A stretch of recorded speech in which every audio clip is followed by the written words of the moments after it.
Hi అండి, అందరూ ఎలా ఉన్నారు? ఇప్పుడున్న ప్రాబ్లమ్స్లో హెయిర్ ఫాల్ అనేది చాలా మందికి ఉందండి. సో హెయిర్ ఫాల్ వల్ల ఎవరైతే బాధపడుతున్నారో వాళ్ళు ఖచ్చితంగా దీన్ని వాడండి. ఇలా ట్రై చేయండి, మీకు ఖచ్చితంగా ఇంప్రూవ్ అనేది కనిపిస్తుంది.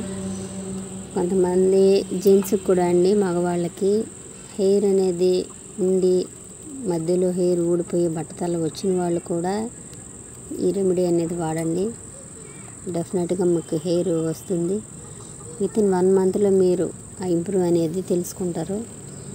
అన్నీ మనం న్యాచురల్గా తీసుకున్నామండి, ఎలాంటి మెడికల్స్ ఈ కెమికల్స్ లేకుండా.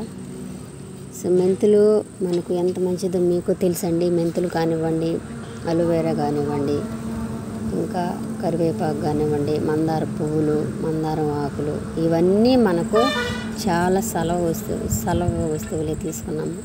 సో ఖచ్చితంగా ట్రై చేయండి. హెయిర్ లేదు, ఊడిపోతుంది అని కొంతమంది అయితే హెయిర్ మీద అంత కేర్ తీసుకోరు, బట్ వాళ్ళకైతే హెయిర్ వస్తుంది, బాగా ఉంటుంది. హెయిర్ మీద కేర్ తీసుకున్న వాళ్ళకి హెయిర్ అనేది ఉండదండి. సో చాలా సఫర్ అవుతారు. మేబీ వాళ్ళలో నేను కూడా ఒకదాన్ని. ఈ ఆయిల్ అనేది వాడాక నాకు హెయిర్ అనేది ఇంప్రూవ్ అయిందండి.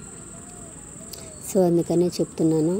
మా పిల్లలకు కూడా ఈ ఆయిలే నేను వాడుతున్నాను. ఇది 1 వీక్ వరకు మనం నిల్వ చేసుకోవచ్చు. ఎక్కువ రోజులు స్టోరేజ్ చేసుకోకండి.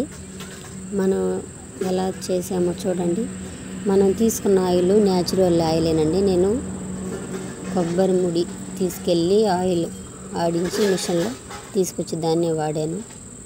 సో ఇప్పుడు నేను ఇది చేసుకున్న ఆయిల్ నాకు మా పాప వాళ్ళకి వారం రోజులు వస్తుందండి. తర్వాత మళ్ళీ నేను నెక్స్ట్ వీక్ దాన్ని అనేది మళ్ళీ ఈ రెమెడీ నేను